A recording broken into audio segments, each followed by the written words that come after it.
Well, good evening, everyone. Welcome to Rotor Talk Live, Season 9, Episode 2, DJI moving forward in 2026. We have very special guest, Michael Wright. He needs no introduction. He's here. Johnny, Drone Flyer, Johnny Alfonso is going to be joining us here in a minute. And Ron's going to be stopping in at the bottom of the hour around 8:30 or so we can, and definitely he wants to be in to talk about Steeler Nation. So that's something I've been looking forward to all day. So, Michael, how you been? Doing great. I just got back from CES on Saturday. I was there a full 4 days. I enjoyed it. Had a good time. Yeah, good weather today. Fantastic. Let's see who we got in the house. Drone Shots, Giggles FPV, let's see, Sergeant Rock, RJ Redding, Drone Views Media. Johnny's here, of course, CC Pirate. Welcome, John. Let's see who else. Bud Bieber, welcome, Bud. Art's here. Welcome, Art. Let's see who else. Casey Crime Fighter, welcome. Richard, welcome. John Flynn, welcome. All right. And so, Michael, tell us about CES. How was your experience out there? Oh, it was fantastic. It's been on my bucket list for 50 years. I finally made it. So. That's fantastic. So, yeah. What drone manufacturers were there? Were there any that we would recognize? Potensic was there. Okay. Again, anti-gravity. Okay, good. 360 had a booth next to anti-gravity, and that's pretty much I think the ones you would recognize. Okay. There were about. Did they have some 10 products? There are 10 or 12 other companies out there. Yeah, did Potensic have some product on display? Yeah, they didn't have the Atom 3. They had an Atom 2. The 3 models of their Atom. They had them on. Oh, okay. And I flew it in a little cage on there for a few minutes, but it's just like any other Potensic drone, pretty much. So what else besides drones did you go and take a look at? What other kind of tech were you interested in seeing at CES? I'm into all kinds of gadgets. Have been all my life. I enjoyed seeing the robotics. AI was a big thing out there. I bet. A lot of robotics, anywhere from robotical hands to full-size robots to you name it. I mean, clear climbers, just across the board.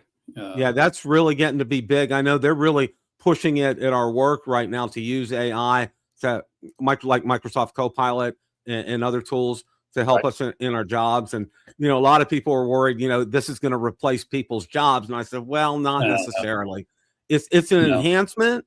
It's good for me, for what I do, for what I use AI for is to help write things up, in papers and documentation. So, take care of some of the busy work. So that does a really good job there. So did you run into anybody that we would know? Well, Aldrin's the only guy we ran into. Again, I knew Bob out there. Bob and Tom. I spent some time with Tom on Sunday. Went out to Ghost Town, fly drone about 2.5 hours away. Wow. That was a lot of fun. Tom spent the day with me on that. And then I spent the week with Bob that week. And Bob went out to the show with me on Tuesday. Awesome. That's great. That's great. We walked in. We walked in the main central hall. First thing we saw right in front of us was anti-gravity. So wow. We saw that new one to the right, and we ran into Aldrin maybe 5 minutes after that. Oh wow, that's fantastic. And that's the only guy we knew only one we knew that anybody would be there. We did see a couple other drones too, though. Some manned drones. They had a couple of them out there. One of them here, it had little props of maybe 6-inch. Looks like 6-inch props. And 48 of them. I got a little short video on it. 48 of them for a manned aircraft. Okay. And they were all in a cage. But we had another one, Bill. We couldn't believe it. Bob and I saw this. There was a drone, has 8 props out there, manned drone. And the owner got in, put a helmet on, put gloves on. And he actually started up the props. No cage. People were 5 feet away from these props. We couldn't believe that he was allowed to do that. I mean, I've got a little short 7-second video on that too. I'm going to be posting this week. Yeah, drop the links in Build a Drone Reviewer Facebook groups. I'm sure a lot of people would like to see that. And, I'll do that. I know. I also know that from what you told me, Brendan Carr was out there and gave a speech, and I think you attended that. So how was that? Did you pick up anything? What did I went to Brendan Carr. I was in the front row seat, all seat right in front of him, maybe 30 feet from him, and he was very. Let's put it this way. I took a few notes. Let me see everything you said. He only mentioned the word drones one time in the 35 minutes. Okay. Oh, wow. And he made one comment, he said that he's been trying to lay low recently. Everybody laughed at that. I wonder why. And then he also talked about, there's different comments he made. Talk about U.S. being in the drone industry, maybe 5 years from now, they'll be on top. And I just don't believe it. I don't, 5 years, I just don't think it'll happen. No, that's going to take a whole lot longer than that. I mean, to source materials and to build plants and to, I mean, you can replicate plants and manufacturing, but you can't always get everything right. And, that's why it's going to take a long time to replicate what DJI is doing here in the United States. So, I don't think it's going to be coming, I don't think we're going to be seeing it within the next couple of years. I think it's going to be 5 or more years out before we start to see something. I agree. And DJI is going to be 5 years ahead of that. And they'll be 5 years ahead of that curve. That's just 5 years from what we have now. Yeah, they're not going to be. Yeah, and we're going to talk about they're going to be where they're at now. Right. There's been some updates this week, and we're going to talk about that after Ron joins the show. But sure. But yeah, that's going to be, it's going to be real interesting to see how things will be going forward. So, right. But it sounds like you had a great time out there. I know I wanted to go out there. I actually got a ticket the year the COVID hit. So obviously didn't go when COVID hit. And here's Johnny's going to join us here. Hey Johnny. Hey Bill. Hey Mike. Welcome. Hey, how you doing? Good to see you. How's everybody doing? Mike's been telling us about his CES adventure out there. Man, I know. Hey, no, the biggest question, did you see Justine? Not in live person. Bob was supposed to hook me up with her, and he wouldn't do it. He wouldn't do it. I looked for her. Anyway, Carr also mentioned in part of his talk, he talked about how they're going not just with UAS. He mentioned full tech and all. Even he said even in the cars. He mentioned Lamborghini. I thought to myself, Lamborghini's not an American-made car. Oh yeah. Why didn't he mention that in the show? And he mentioned China on a one time in the entire conversation. The word China one time. And another one though, he did say that they were going to be doing some. He mentioned the new release that was put out on Wednesday about the potential, but he didn't mention any particular drones. He just said there's a new release where they're easing up on some of the restrictions on some of the foreign-made companies. But he didn't go into depth. So I'll look it up later. But he did say he followed that up without mentioning any other company. He said, or mentioning or China. He said that America is going to be stressing American-made drones with Europeans' assistance. He didn't say Asian. He didn't say worldwide. Wow. He said with European assistance. Okay. Well, see, meaning Germany, and they have drones. You know what's going to be a real problem, and I want to take a minute to talk about this. We're going to talk more later about it. Sure. And Ron's going to be joining us. But one of the things is the raw materials. And China has a lot of raw materials that we just don't have access to here in the United States. Okay, and we have to source if we need those. And from what I understand, we still have an agreement with China, and they still provide us. And I think it has something to do with we provide them like wheat and soybean and other agricultural products in exchange for some of that raw material. So it's a one-on-one kind of a thing. So everything kind of pans out. But we don't have those raw materials to source. And so one of the other things that I read is, and which we'll be talking a little more later, is that a lot of these drones, like for instance, agricultural drones, okay? Nobody else makes agricultural drones other than DJI. Nobody. There's nobody out there that does that. All right. And apparently they're going to allow some exemptions. All right. And we're going to talk a little bit more about that. But they're also, you guys, I'm sure you guys are all aware that, when Skydio started switching from consumer to business, that they had to source their batteries from China. Okay. And, Exactly. it's just, here's our buddy from Skydio throwing DJI and everybody else under the bus. And then all of a sudden he needs batteries from China. He's like, oops. Yeah. So, exactly. It's coming back on you. So, yeah. Yeah. Mr. Carr also mentioned a couple other things. He meant one time he mentioned where he said the tariff thing wasn't working out. Everybody laughed when he said that. It's not stopping anything. No. He also said during his conversation, he said we're trying to be more transparent, and that really got a laugh from their audience. Transparency. That was the word he used. Transparent. Wow. They had said, Mike, that he wasn't going to say too much about drones. He did. He said the word drone one time, Johnny, before Right. you got on. That's what I heard you say that. Yeah. And he also said during the conversation, he said, due to the American, he said this competition, believe it or not, he said it's going to be driving down consumer pricing. Okay. Oh. And you know what? That's the exact will drive down consumer pricing. That's the exact opposite of what I've been saying on the show.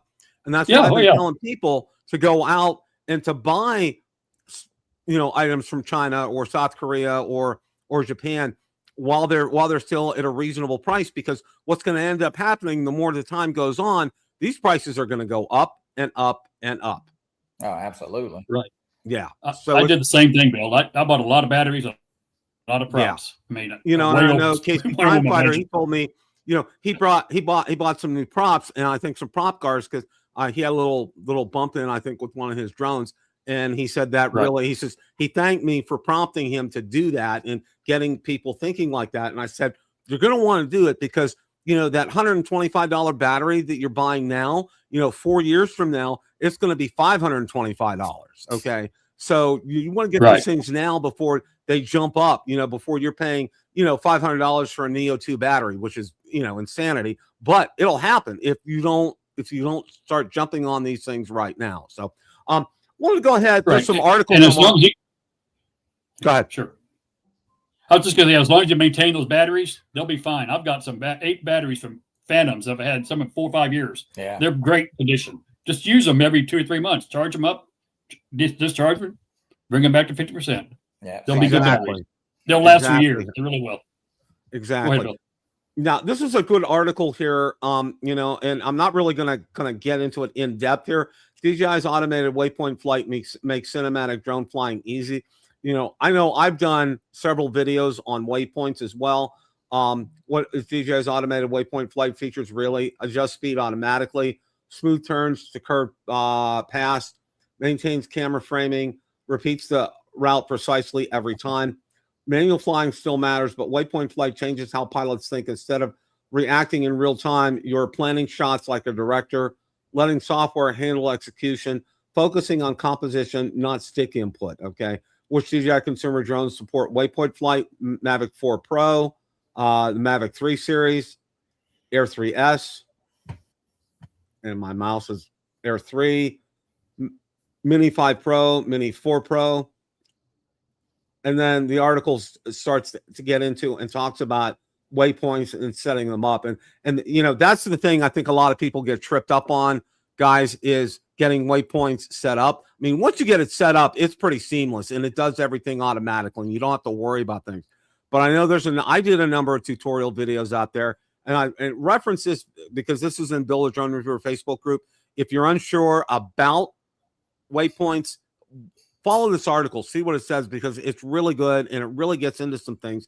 And, if it's something, if you're going to do a repeated action a number of times during the day, go ahead out there, get waypoints set up and do that. That way, it takes care of things automatically. Everything's done for you. You don't have to worry about getting everything right. You just set it up right in the first place and you get it done. So just wanted to call everybody's attention to that. Okay. Got a couple other updates here. And it's about the DJI Power series that there were a couple of articles on Drone DJ and Drone XL that I wanted to go over here.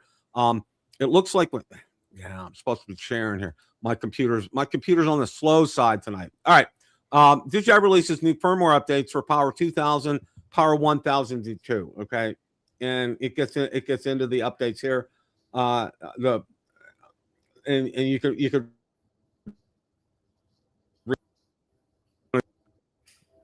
read for my screen here. Okay. Let's get the other article up here. And this was from Drone Excel. And DJI Power 1000 Mini launches in China. Okay.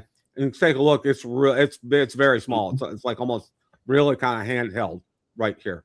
DJI's new power station weighs 25.35 pounds compared to the Power 1000, which is 31 pounds and smaller in all three dimensions. The Mini measures in a 12 by 8 by 8, while the 1002 comes in at 17 by 8 by 9.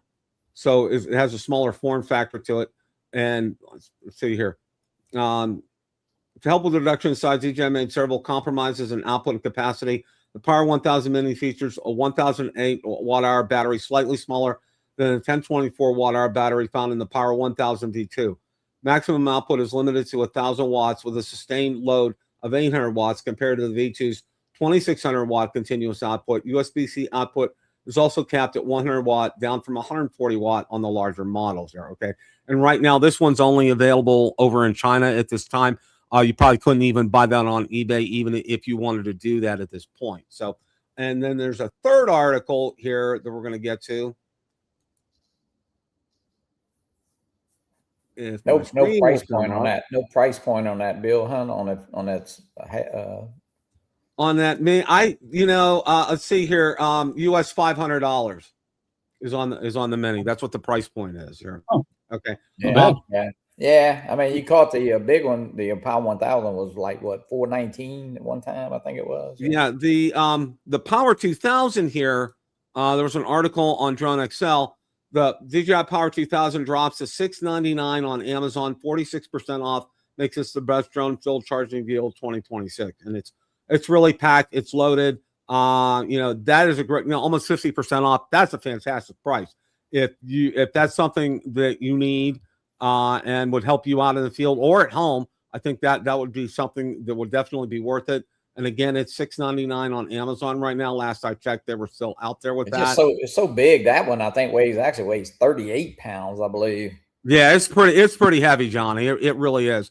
And you have to have, I think for these, I mean, you could use it for drones, but it would be good. I know I have a whole home generator, but also too, and a lot of people don't realize when you have that whole home generator, you don't want to tax the system when you're using it. So having something like this, say for like smartphones and tablets, and running computers off that during a power outage would be absolutely perfect. So yeah, absolutely. If you use it at a little charging station and in your shop or something, it works really great for that. Yeah. Bill, I'm using it out in Texas Hill Country. I did not want to put $20,000 in an electrical transformer for my man cave only. Yeah. So I've got I agree with you. Work for me. I did a little ice maker on there, a coffee maker, all that will work off of that. It's great. $300. Oh, Drake said you can get the Power 1000 for V2 for $399. That's a good deal.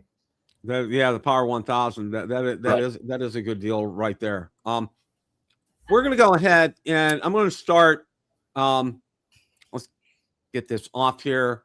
And okay, DJI moving forward in 2026, and there's a number of things that we're going to talk about. Ron's going to join us here in a few for this, but the first thing that I wanted to talk about with this is the Hover Air's Aqua, and there was an article out on Drone DJ that I wanted to share. And if you've been one of the early adopters on this, you probably want to pay attention here. The Hover Air Aqua is designed to survive something consumer drones usually fear most: water. And talks about that. The first batch of Aqua units originally expected to begin shipping in December, but Hover Air pushed that timeline to February. For crowdfunded hardware project, delays aren't really exactly shocking. What's more worrying is that even today, the drone does not appear in the FCC database of approved devices. And since the agency's foreign drone rules have since changed, securing that approval can be next to impossible. which means the Aqua's U.S. launch is now very unlikely, even without an official denial from Hover Air. Okay, why the FCC rules suddenly matter? And I think we all know why they matter, because you won't be able to legally fly that drone here in the United States. I mean, that's bottom line. So, you know, I think if you've purchased one of these, I think you want to get with Hover Air and find out what's going on, because at this point, you know, if it comes and if you get it, it's going to not, you won't be legal. You technically fly that here in the United States, because again, you know, that blacklisting that happened on December 22nd, a day early, means the Pocket 4 was approved. The Avata 360 was approved, but that's it. Beyond that, nothing else has been approved. So, and apparently this was not on that list, on the FCC list. So because of that, you know, there are people who were early adopters of this and participated in this are probably going to be, you know, they may be without their money. I mean, really. You know, Bill, they were out at CES. I did see it, and their response to that was, "We're working on it." I got to see the hover in the water. You know, they had a little tub there. We're working on it. I think Captain Ray actually ordered one from Indiegogo, the Kickstarter campaign. Yeah. Right. Well, you know, and this is a good time and a kind of a good segue. And Johnny, I know you just got your V-Copter Mini, and give us an update on that. How's that working out? Well, the V-Copter Mini is doing good. It's as I said last night, it's got some little quirks. You know, I know some people still had some app problems. It seemed like you had to update the app and maybe delete it and put it back on your phone. Don't ask me why it works after you do that. Still with that mid-servo era that, I mean, I didn't have any problem, but I know Mike had it that time. Ron had it. First time, yeah. And I think Jim drove me, and I know Jim had messaged me. He was fixing to throw his back in the box and send it back, but we got it flying. But yeah, it's just a unique drone. It's, you know, it's not nothing special, but I think they have fulfilled all the orders that I know of. The drone is available at Best Buy for, I think, $449 for the combo pack with the fly. Well, they don't call it a fly more. I forgot what they call it, but you know, 3 batteries, and but it's doing good. I think, as far as I know, Mike, everybody's that had it ordered, I guess, got it pretty much. So I got mine. I've done 2 flights with it. You know, yeah, pretty much. So it's you know, 0. I mean, hey, I think they did the right thing. They really, it was something to do electronically, you know, with the battery and the components in the drone, because the new drone has a 6-pin harness, and the old one had, I think, 5. So it was definitely something to do. Now the old one will not fly at all. You could fly it before this with a without the app and just fly it line of sight, but it will not even fire up. So they actually bricked it some kind of way.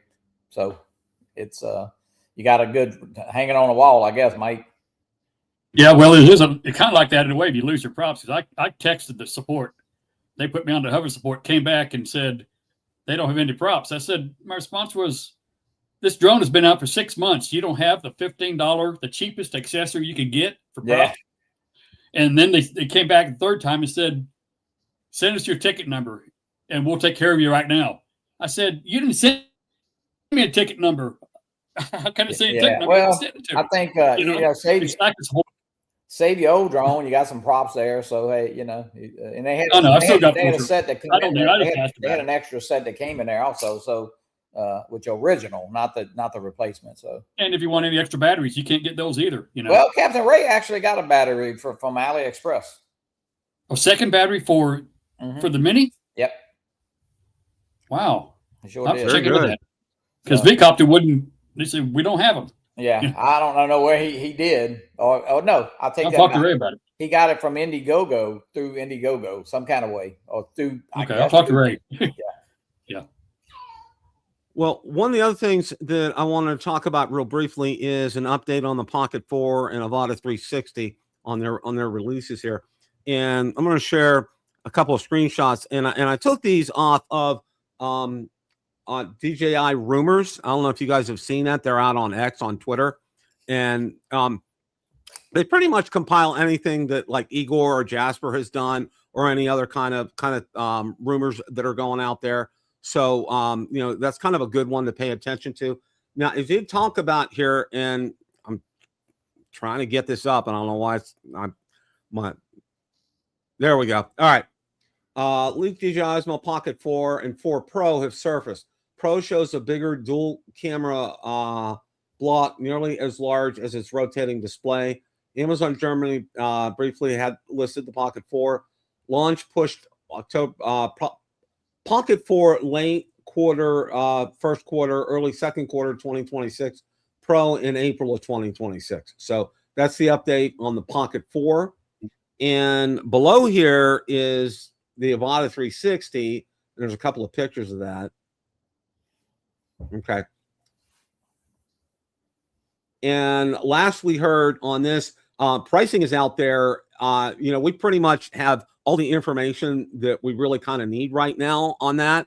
And I think, as Ron and I talked about last week, we kind of think they were waiting for CES to be over before they actually released it, because I think everything's ready to go.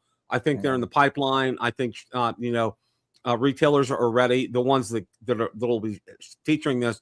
And I think it's good to go. So I think it's going to be imminent. We may see it as soon as next week or within the next couple of weeks. I personally think it's probably going to be here before the end of January.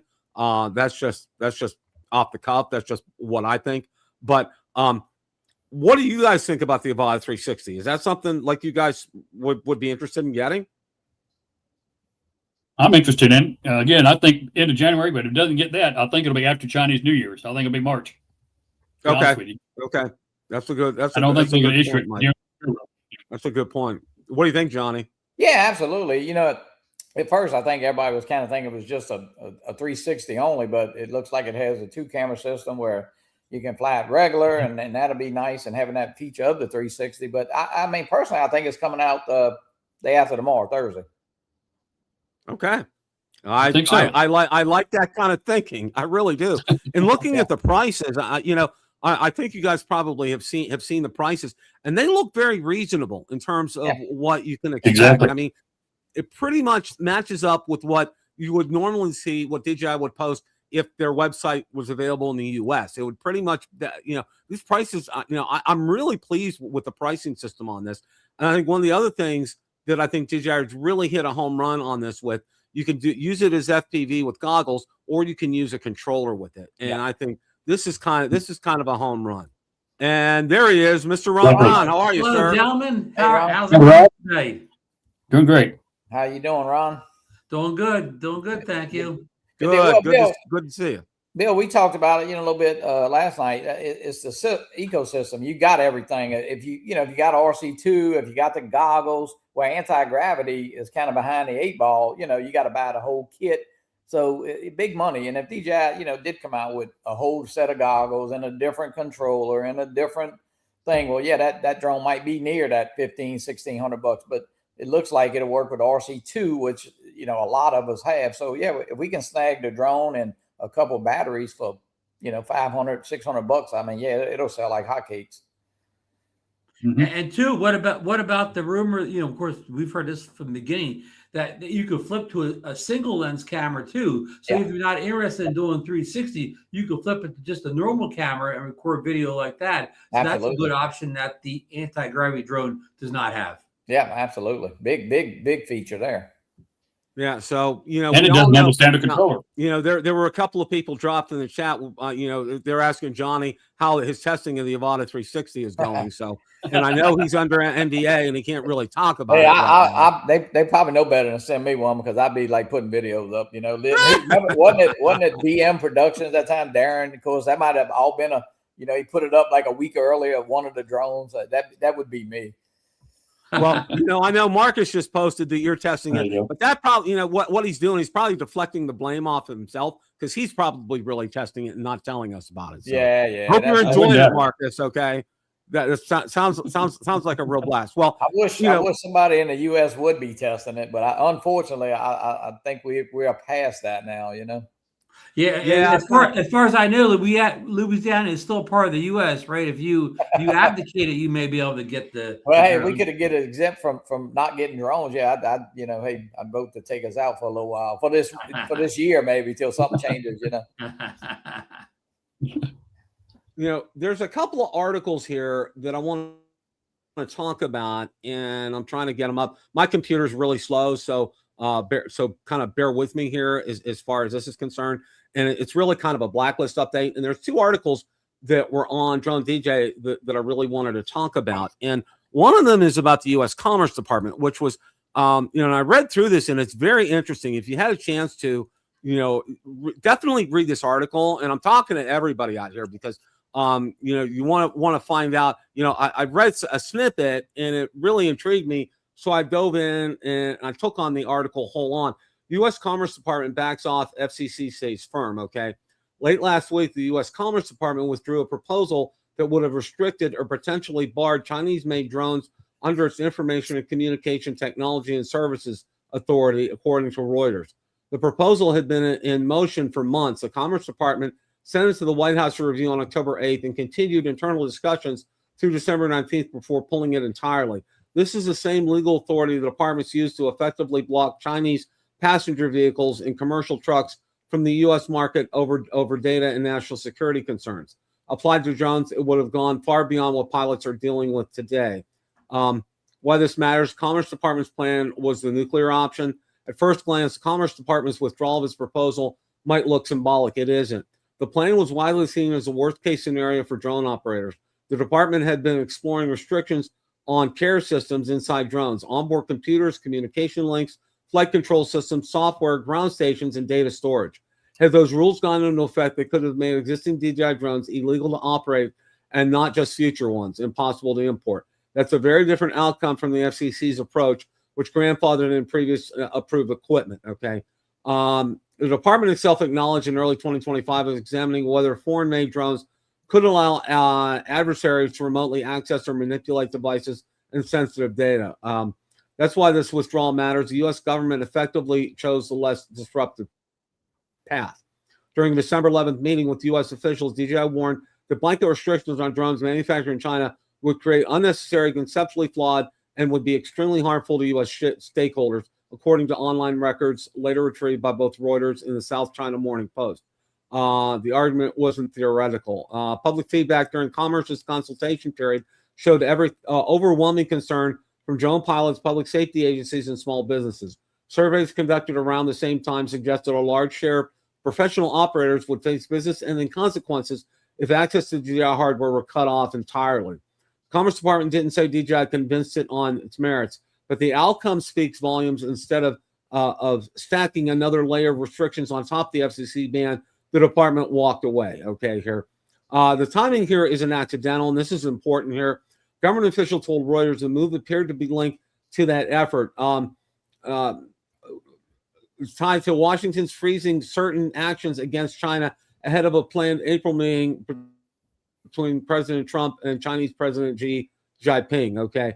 The context is important because it undercuts the idea that Chinese drones represent immediate, non-negotiable national security emergency. If they did, enforcement wouldn't pause for diplomatic convenience here.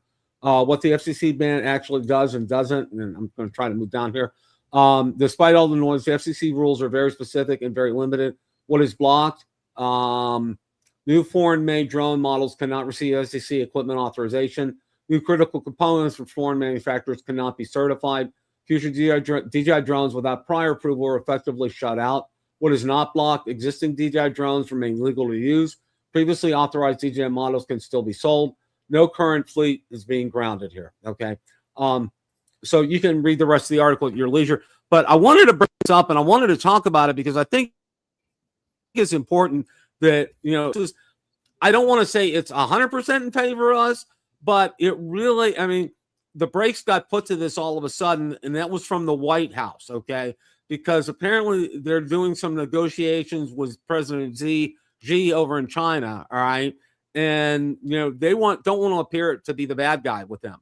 So I think they're backing off the gas pedal as far as this is concerned. But it's really kind of disturbing, and I think Koopy pointed this out on Drone Nation when he was on there, that this could have had that kind of power to really, reach out and say, your Air 3S, your Mavic 3 Pro, boom, gone, history. See ya, adios, But they didn't do that, and they pulled back on this. So, a small win is still a win in my books. What do you guys think?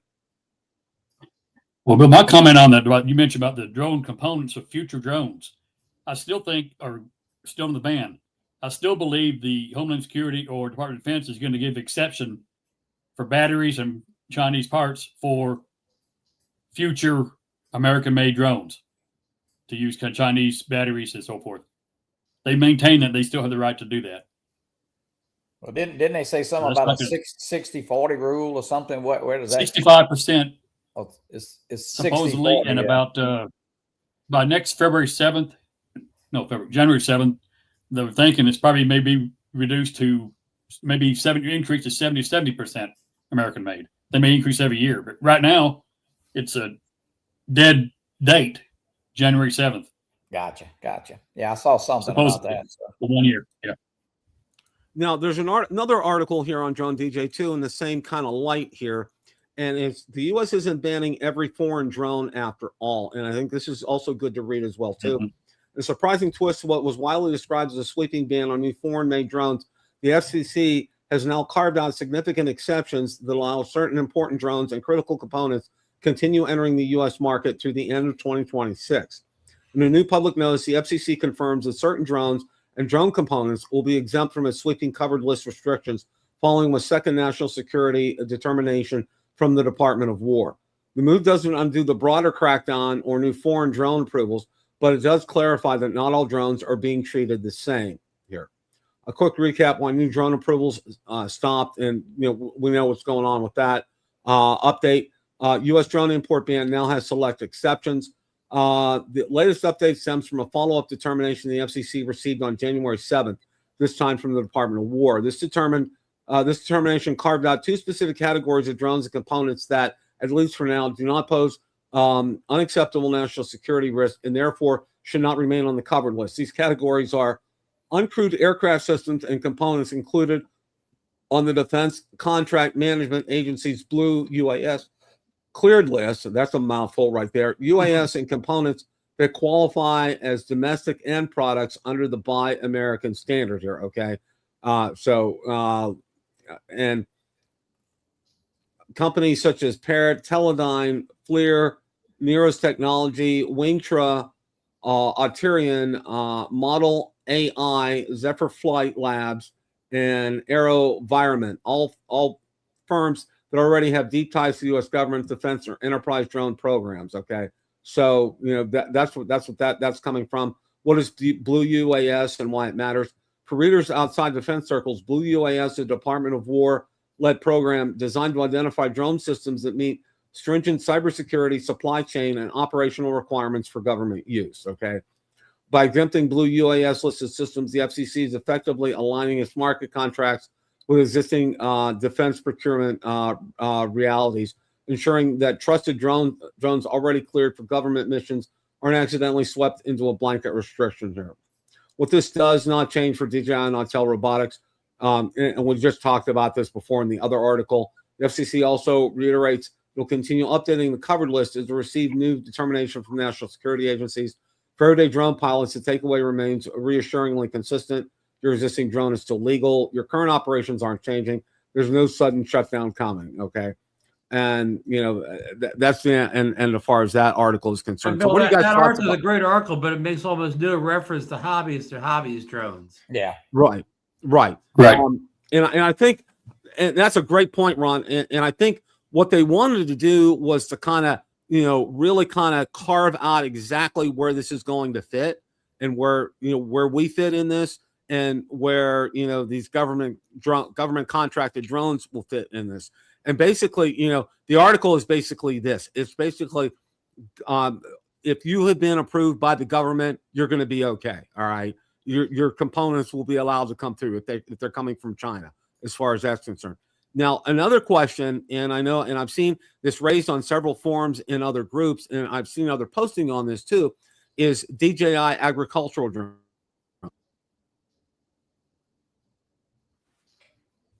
Drones are concerned. Nobody else makes them in the world. Okay, they're only made by DJI. So there's been some talk, and I've seen some things, but not official, that they're going to try to get DJI agricultural drones on this list and get them exempt from being blacklisted. So I mean, because the situation is this, from what I've read, what will have to happen is, okay, a lot of farmers used to depend on crop dusters. All right. And, 20, 30 years ago, this was a norm. You saw a crop duster flying over fields to spray pesticides. All right. Well, now almost all this has been replaced by DJI drones and agricultural drones, and they're precise. They don't waste product out there. They actually give you information about your crops and it's the health of the crops. I mean, these are very valuable things, and it's for the U.S. food supply. Okay. And so, and that's how they're kind of steering this. And from what I've read, it sounds like congressmen and senators have been very favorable about this. So, so there's a little bit of a light at the end of the tunnel, so to speak, for DJI, even though it's not consumer, it's agricultural, but being, of the mindset that, hey, this is going to help us get food on the table. And I think that's something that's interest to all of us. And I think that's kind of what prompted these senators and congressmen to kind of go with these things here.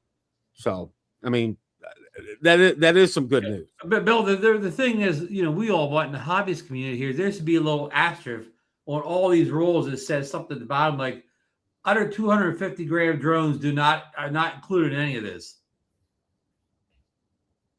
In other words, this doesn't include any hobbyist drones. And they could, but it doesn't seem it's not going to happen, Ron. It's sure. It's well, like I don't think our lawmakers, I don't want to name any names, but I don't think they even understand the difference. They think drones are drones. They don't understand that a hobbyist drone's about as much like an enterprise drone as some toy car you bought at Walmart is the same as a Chevy truck or whatever. Right. That's how much of a chasm there is, and I don't think they understand. They think all drones are drones. Like they don't even know like a Neo exists or whatever. They think DJI is setting over all their drones are giant enterprise level drones. They don't even know there's a Neo or a Mini 5 Pro, whatever. They don't realize. Well, they don't care because they're not making any money, lobbyist money. We don't have unfortunately the hobbyists don't have our own lobby group, but I think it's, again, they need to carve out something for the hobbies. All this stuff doesn't apply, especially to under 250 gram drones. Yeah, well, exactly, Ron. And not only that, these congressmen continue to use DJI mics. Yeah. But they better be mics that already have FCC approval, Mike. Well, won't make a difference to them. when they voted on the bill, on the defense bill, all of it was in there. It said all drones. It didn't say anything about agriculture. Now some of them are trying to come back and act like, we're trying to save the community by trying to get the agriculture drones back in. So some of those politicians they actually live in the farm belt and they need the votes. So now they're worried about not getting voted because they're taking people's lifeblood away. If they'd have read it in the first place, that they could have addressed it at that point. Like you said, they've taken all drones as one big, just drones are drones. It doesn't matter what it is, Yeah, I mean, me like classifying, just saying automobiles that would include the cheapest automobile and the most expensive one in the same conversation, or right? Whatever. Yeah. When you're lumping a bunch of things together, and there's a lot of good in that lump, okay? And you don't need to just you need to point that out, and you need to be be real careful about that, because you don't want to say as an aggregate, that would be like for me and what you said with your example. Okay, cars get into accidents and people get killed, so cars are bad. Okay, well, that's not necessarily the instance here. Okay, you need to be, it's just I'm trying to provide an example as far as that's concerned. Right. Like if a Honda or Toyota car crashed, we got to ban all cars from Japan then. Yeah, we're going to ban all Hondas and Toyotas from the United States. And what would that be? I mean, that would be ludicrous. Okay. And that's along these lines. And that's a great point that you guys bring up here. And I think that's something that we need to be aware of, and I know I've been preaching this to the choir. A real interesting story here. Okay. Kind of a little sidebar. eBay adventures. Okay. I've been having some eBay adventures lately. And a lot of these, like I bought the prop guards for the Mini 5 Pro from someone over in China, and they were a week from getting to my house when all of a sudden I get a message from the seller saying that they have been sent back to him, and they shipped the it's called eBay Speed Pack something or other, and then they give you to this odd website that's first in Chinese, and then you got to translate it to English, and then you bring it up and you take a look, and God only knows where it's at, even in English. Okay. And I don't know a thing until it actually hits the United States. Okay. But I've got an education recently. It's from the other end of the spectrum. I bought a computer at the end of last year that I didn't use. In fact, I didn't even open it up. So I went to list it on eBay. Well, lo and behold, what I've been getting, and I mean, this is no joke. Okay. I've been getting Nigerian buyers. Okay. Legit buyers from Nigeria with United States addresses. And I told them, I said, look, I don't do business. Okay. If your address on eBay shows, if your country shows Nigeria, I don't do this business. I have had to go in and block at least 10 people because they've all been making bids on this. All right. And one of the things that I found out that a lot of these companies, and I know Richard Mazzarella sent us an email today or the day before about US-based sellers, the quote-unquote US-based sellers. What happens is there's a lot of these companies that will have drop ship locations here in the United States. All they are it's an exchange place, okay? Nothing happens there. It goes from one to the other, all right?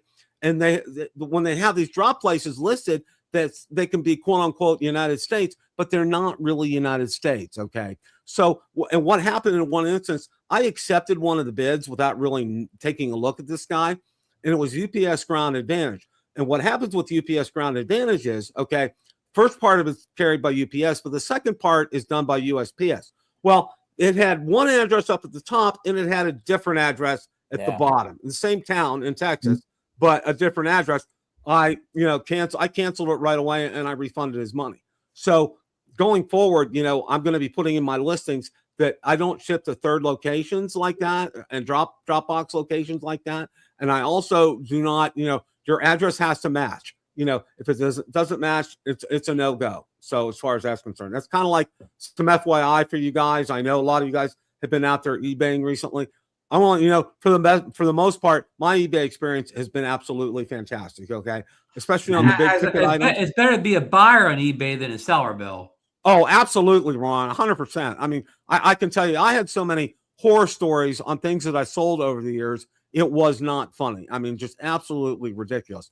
But being a buyer, eBay does afford you some protections as far as that's concerned, and I'm real pleased with the transactions. And I had one instance over here, okay, that unfortunately didn't work out, and I had to get a refund.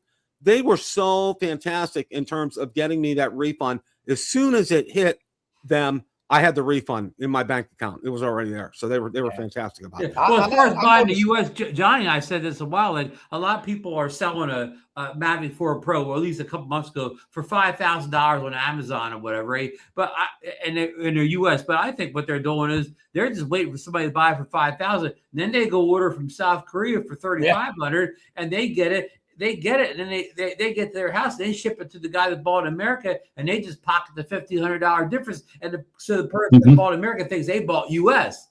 Yeah, where all the guy did was just take their money, order from Korea, and then send it to them, whatever. Anybody could do that or whatever, because people think they've got some sort of benefit if they buy from a quote US seller. But if the US seller is not a certified like dealer of the product or Amazon or something like that, just some random guy on eBay, you don't get any advantage from buying from him in the U.S. No, and I think everybody that I know of ordered any kind of drone from eBay. I don't know of anybody that didn't get a drone, So I know, you think where you bought yours from is great, and I bought from that with US, and I bought from I don't know. There's another one called Miss Swan. There's a couple. So they've all been good to the customer. They've all been good. Now I did win an auction supposedly for a Mini 4. Mavic 4 create a combo, and the guy he kept saying it was shipped so I emailed eBay, and of course I asked for a refund. I got it in about 10 minutes because the guy couldn't verify, but that was and I looked at that same seller at the point he was selling them. He didn't have one official sale on eBay yet or whatever. He just listed this stuff and hadn't had any sales yet because this is early on. I mean, so eBay's your friend. Made some sales, but nobody had got him. He didn't have any sales or feedback. So that looked, that looked bad. But I don't know if I've sold a couple drones that will actually go to, like Bill said, it seemed like I've sold two that went to say Miami, it goes to it looks like it's a shipping company. Yep, they send them out of country. Yep, you know, so it's going out of the country. Although, I mean, they paid for it, and hey, I don't really care where they ship it to, but it was. Yeah, in the old days, my wife and I, we did a lot of we did a lot of eBay for purposes. We didn't mind those shippers in Miami send them to the Caribbean or wherever, because you know what, you were never going to get a return then. Now we're buying it back. Never a return was coming back from the shipping companies. Right. Yeah. And now we're buying it back from South Korea and Japan. So you know what? I found out on ChatGPT when I was asking questions about this. A lot of times what they'll do is when they pose these two addresses, they'll say they never got it, and they'll file an insurance claim, all right, when they actually do have it, and they'll go ahead out there and sell it, and then they'll pocket the money from the insurance as far as that's concerned. So, you know, and, you know, it's like, no, I'm kind of wise to that. So, but yeah, I don't hesitate to get them on a block list on eBay as far as that's concerned. So, we're going to go ahead. I mean, the drone part of the show is over here, and we're going to be talking about something that has been on my mind kind of since last night. But let's not jump the gun here. Let's talk about the game before we talk about today's news. We're going to talk about the game. But hey, Bill, thanks for having me, Ron. Oh, thank you, Johnny. Appreciate it. See you, Johnny. We'll have you back for Saints Nation here sometime. Absolutely. All right, guys. Take care, Johnny. Thanks so much. Hey, Johnny. And Mike, do you guys root for Houston at all in your area? The Texans? No, I'm still rooting for Dallas. What they are. I mean, anybody around? Do you live in an area where there's Texans? Oh yeah, we follow Houston. Yeah, oh yeah, definitely. And we know Texas had a strong defense this year. They were known for their defense, but boy, I didn't know it was that good, Bill. Well, you know, the first 10 minutes of the game, and I was telling my wife last night, I said, you know, I had a good vibe after the first 10 minutes because, you know, it looked like the Steelers had a little bit of a rhythm. That, you know, they were completing some passes, getting some runs, and then all of a sudden it got stalled, and then they had to go for a field goal. And I'm like, okay, all right, this is going to be a tight game. The announcers are saying it's going to be a tight game, and you know, and it's that way. But I'll tell you what, when the score was 7-6, and I was on X, and I was, you know, communicating on. I have a Steelers account out on X, and I'll tell you what, people were saying, you know what, that is the most secure 7-6 lead you ever want to see, because Houston was, you know, everybody goes, well, the Steeler offense was horrible. And I said, well, you know what? The defense ain't doing too good either, because they're giving up these 49, 50-yard plus plays all the time. Okay. And Houston is getting way too close. And then, okay. And then before you go too far there, I'm thinking halftime, it looks good. They're only down 7-6, but they got 3 turnovers. They got 2 fumbles from the quarterback, an interception, and they only got 6 points out of 3 turnovers. You need to turn those into touchdowns, right? Exactly, Ron. You know, the thing for me was CJ Stroud. I mean, up until that game, hadn't had a turnover the entire season. Okay. And he has 3 in that game. Okay. And but somehow between all those turnovers, he popped that 38-yard touchdown bomb off the Kirk down the sidelines, and that guy Kirk or whatever, he looked like he was a superstar in that game. I looked up in our fantasy leagues, we all dropped him. He received for 230 yards all year long. He had 130 last night. So this Kirk that burned him all over the field. And there was nobody around him. I mean, he was in the end zone. Enough about that. Oh yeah. I mean, that's just wow. Okay. And then, okay, you know, right. Somebody said, and I think one of the announcers said last night, it may have been Troy Aikman, you know, or maybe Joe Buck, you know, why do the Steelers get into a hurry up offense here? Okay. And just call the plays at the line of scrimmage. All right. Because that really keeps the defense off balance. They didn't do that. All right. And I'm like, why aren't they doing something like that? Because every time they were handing it off, boom, it would be a 5-yard loss, or they'd try a pass. Boom, it was like a 2-yard loss from the line of scrimmage. I mean, it was that way the whole night. But one of the things that I think a lot of people said really kind of changed momentum, all right, Metcalf had his hands on a ball. If he had caught that ball, it would have made a big difference for them last night. It went through, it hit him in the worst spot in his hands, okay? And he didn't catch it. And Bill, he caught 2 passes in the first quarter and never made another catch the rest of the game. Yeah, he was, you know, he might as well have still been out suspended a game, okay? for all the good that he was doing last night. I mean, seriously. I mean, even all that going wrong was still 7-6 going into the fourth quarter, but before they had the interception for the TD. But the thing is, overall, I mean, everybody knows Houston's defense is really good, but Pittsburgh didn't seem to be prepared for it, right? Exactly. I mean, we're like I saw the Niner game against the Eagles when the Niners offense was stifled. Guess what they did? They ran a double reverse trick play and had a receiver throw a touchdown. Why didn't Pittsburgh do something to throw that defense off, right? Yeah. Oh, yeah. Yeah. I mean, how many times did he throw the ball to the left to Calvin Austin? Was that his name, Calvin Austin? Austin. Yeah. They threw the ball to him. The defensive back on him was so much bigger than he was. I couldn't even see Austin. There was no chance of those balls getting completed. Yeah. It was like, what's the definition of insanity? You keep doing the same thing over again. I mean, that was the offensive playbook all night or whatever. And then, oh my gosh! And then I didn't see Firehoof the whole game. Then they threw him 2 long passes in the fourth quarter. He didn't get one, but he got the second one. I said, well, they needed Firehoof in there. He's one of the few guys that makes big plays out there, and I don't see him in the game for the first 3 quarters. Well, I also have to feel a little for Aaron Rodgers. Okay, he's every bit of 42 years old. Okay, and the first thing to go on a quarterback is their legs and their mobility. All right, and because of that last night, that fumble, boom, scooped up, ran in the end zone for a touchdown, and then because he got forced into a pass, intercepted, touchdown. Okay, it started compounding itself. It just started going. And by the fourth quarter, Pittsburgh defense is gassed. They don't have anything left in the tank because the offense was 3 and out all night long.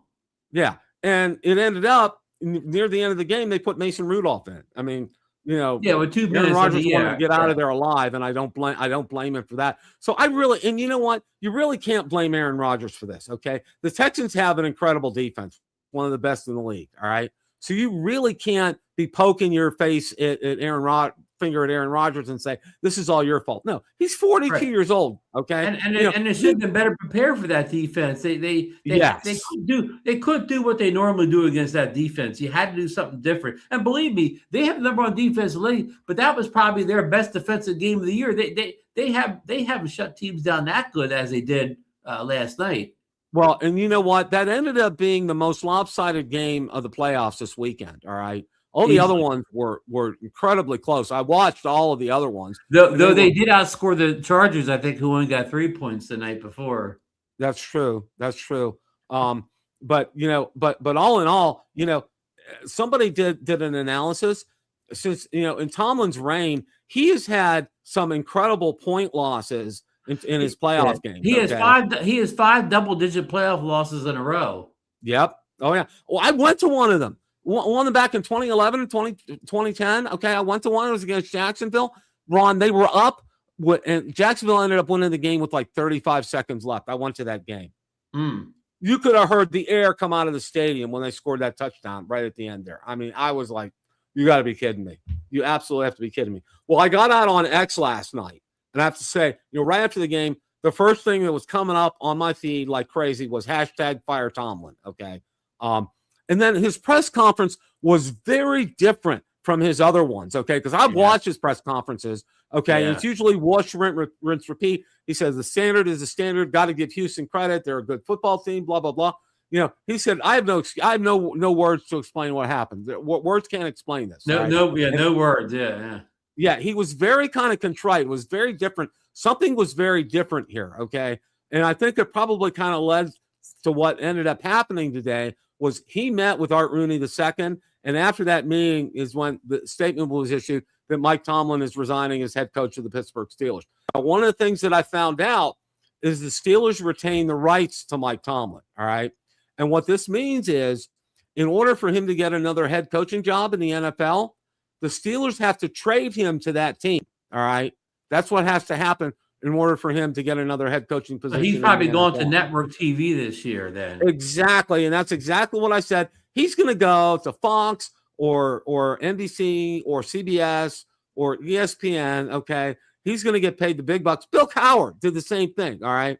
And, he can get paid the big bucks. And the other thing that I told people is this, okay? It's a no-brainer for him to do this because the other thing is, okay, he won't get exposed by going to another team and saying how just plain awful his coaching abilities are, okay, which they are, okay. And mind you, and I know I had some. He's going to be portrayed on a network as a football expert that had all these non-losing seasons. Yeah. These non-losing. Somebody put a picture up, and I posted it on my timeline of Mike Tomlin holding up a non-losing season trophy. Okay, participation trophy. Yeah, exactly. One of the things that I have to say in all this, and I know I've exchanged some messages with Dre, and it's been kind of good. But I want to make sure that I get this across. Okay, I do not dislike Mike Tomlin as a man. Okay, I think he's a nice guy. In fact, I waved at him. He was at a Penguins game once, and I waved at him. And he had a successful first half of his career was very successful as far as playoffs and stuff like that. Yeah, it's been the last 10 years that he's really kind of gone downhill as far as that's concerned. 9 years without a playoff win. And I think the handwriting was on the wall. And a lot of people really surmised that in that meeting with Rooney, that Rooney told him, if you don't resign, I am going to unfortunately be forced to have to let you go. Okay. So I think Tomlin chose the path of least resistance, offered his resignation, a nice. Of course, if he got fired, he would get. Of course, if he got fired, he'd get all his money and still could go anywhere he wanted to. So exactly. He chose the right. He did the right thing for him, and I'm sure, like I said, this is nothing personal against Mike Tomlin. Okay, but you know what? I'm sorry. He is just not a head coach in the NFL as far as I'm concerned. Okay, he's been doing the same thing, wash, rinse, repeat for 10 years.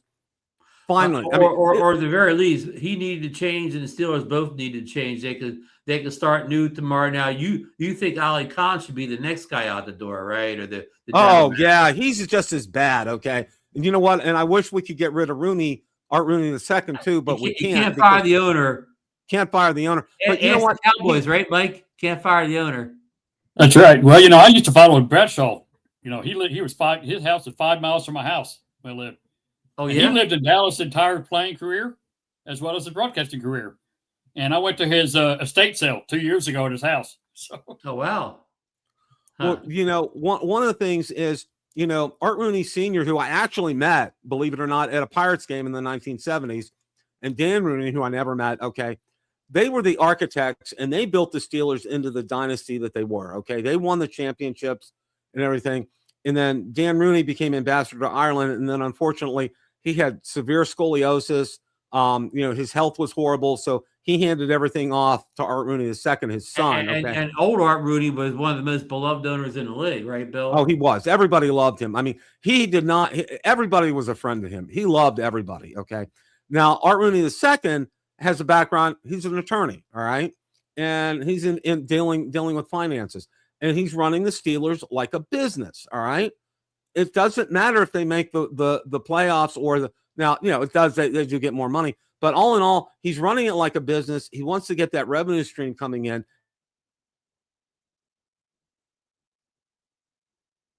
And it's still coming in. All right. That's the thing. It doesn't matter if they make the Super Bowl or not. But conversely speaking, his dad and his grandfather were polar opposite. They're like, the money will come in. That's fine. But you know what? We're going to focus on winning championships. And that's something that's been lacking in the last 10 years. Okay. That desire has not been there. It's been this, it's another winning season. I said, a winning season, where's the winning season trophy case? Where's the parade for the winning season? Okay. We don't have those. All right.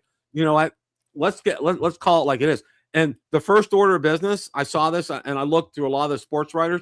They said that they need to focus on getting a franchise quarterback. Okay. They've been playing quarterback go Ron since Ben Roethlisberger left that team. All right. They need to find someone who's going to fit in there long-term as a franchise quarterback, another Ben. And that would have been tough for Tomlin, because if he did that, he probably would have sacrificed his non-losing season by playing an inexperienced quarterback for a couple of years. Exactly. And people were saying, why didn't Will Howard play? Now, Will Howard was a third string from Ohio State and had a lot of high marks, but he never got a snap this year. He didn't even get it. And because if they played Will Howard for 17 games, they would not have made the playoffs. No, they would not. Okay. And that's nothing on Will Howard. He may be a fine quarterback someday, but he wouldn't have led him to a winning record this year. Well, everybody has heard the phrase Christmas in July. I had Christmas in January, because it was like to a diehard Steeler fan who saw them at their worst before they became their best in the 70s. All right. And I think, Ron, you kind of had the same experience too with like the Eagles. Okay, you saw them at their worst, and they, and they picked up the pace lately, and they won a couple Super Bowls and have turned things around as far as that's concerned. So, you kind of relate to where I'm coming from. Well, the Cowboys are kind of stuck in the same mode now too. I mean, they, well, this year they didn't make the playoffs, but they kind of play good enough to get in the playoffs, but they don't win once they get there.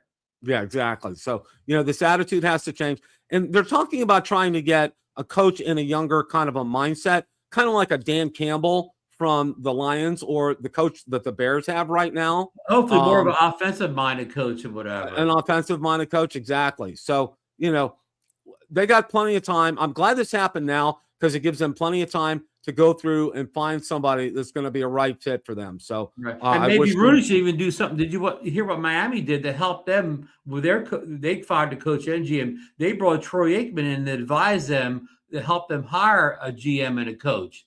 And that was a smart move. And Tom Brady. They said Brady's the one who went and fired Pete Carroll in Vegas, and he's helping the owner there. The owner gave him, put him in charge of finding a new GM and coach combination, because both of them, of course, they're Hall of Famers. They understand the game. They understand offense, what needs to be done on offense. Speaking of Troy Aikman, did you hear him at the end of the game last night when it was obvious the Steelers were going to lose, and they thought that was what's his name's last game, Rodgers' last game, and Aikman was talking about making the playoffs. He said the worst thing to do is to make the playoffs and then lose that first game. He said it kind of wipes out all the happiness over winning the division, whatever. He said nothing. He said, believe me, I know nothing hurts worse than getting the playoffs and lose that first game. Lose the first game, absolutely, yeah. And let's call it like what it is. And I've said this to a couple of people too. The Steelers got in via a missed field goal, all right, against the Ravens, all right, and it was in a weak division. In a weak division, and that's how they got there. And like I told my wife, had they won last night, they'd have gotten decimated up in New England. New England has a powerful defense. They're at home. Pittsburgh has never won a playoff game in New England, period. Well, a lot of them because Tom Brady was on the other side of the ball. So, well, that's true. That's very true. But even still, Drake May, I watched that game for the Patriots. Their defense is really tough. Well, Drake May, and he looks great, and I think he's great. But let's see if he can do all that stuff against Houston. That's true. That's going to be a great game. So, anything to close, either Mike or Ron? Anything? I just want to say I'm glad to see Mike back. He was at CES. He got to see all the stuff out there, and glad you got to go out there and have a good experience. Got to hang out with Bob Dempsey and some of the folks out there. So that was great. And so looking forward to seeing Mike in the spring at the South Florida drone meetup. We'll be flying our old drones. We won't have any new drones. And so we may have the 360. We'll see. Yeah. You're right. I forgot. And I think the 360. I don't know anything, but I think we think it's come out next week or two. But I don't think it's that close. I think it's maybe more of February, whatever. I don't know anything. I just by whatever reason, I don't think it's close as we think it is to coming out. I mean, it's not going to come out in the U.S., of course, but I mean even coming out in China, but we'll see. But I look forward to it. And I hope those rumors are right, Mike, because I wouldn't buy it at $2,000 or whatever, like the A1, but I would buy it at $500. Exactly. I couldn't believe the $500 price for standalone. That's unbelievable to me. But anyway, well, I enjoyed being on the show, Bill. Thank you for being on, Michael. Really appreciate that. And folks, thanks for following us. The Steeler Nation. We've been following them all season, Bill, since the training camp. We actually followed them from the draft last year. So, but this may be the most exciting off season we've had in a long time, Bill. Probably in at least 18 years. That's for sure. And I want to answer Dre's comment right here. Yeah, I did want him fired. Did I want him embarrassed and humiliated? Well, let me tell you this, okay? He pulled the wool over the Rooney's eyes. He pulled the wool over the NFL's eyes. He is not an NFL caliber coach, okay? I don't know how much more I can say that, all right? Time and time again. How many coaches have you seen go out there, and this is footage that's verified, it's out on YouTube, it's a game against the Ravens. Tomlin went out there to try to trip one of the opposing players on a kickoff, okay? That was years ago, but it's still one of these things out here. And I'm a little fired up, Dre, okay? Because I'll tell you what, all right? I'm going to say this, all right? I'm passionate about my Steelers. I love them without hesitation, all right? And you know what? Mike Tomlin, unfortunately, has not been the person that he claims he is. All right. He is not a competent head coach in the NFL, and justice got served today. But the man is not going to be embarrassed and humiliated. He's going to walk into a network job, and he's going to make more money than any of us could ever think in our lifetime. All right. So there's no embarrassment and there's no humiliation in this. Okay. I don't want ever. I've been fired. It's been embarrassing. I've been humiliated. I don't like that. Okay. And I didn't wish that on him. But you know what? He brought this on himself, and I'm sorry if I sound a little uptight about this, but I am. And I'm really strong about this, Dre. So I hope you understand where I'm coming from. Okay. I do not want anything bad to happen to anybody because I've had it happen to me. So anybody goes out online to see any of the Steeler forums, a lot of people are saying similar stuff to you, Bill. Thank you, Ron. I appreciate that. So, all right, we're going to wrap things up here, guys. As always, it's a great day to fly. Take care, everybody. Have a great rest of your evening. Good night, folks.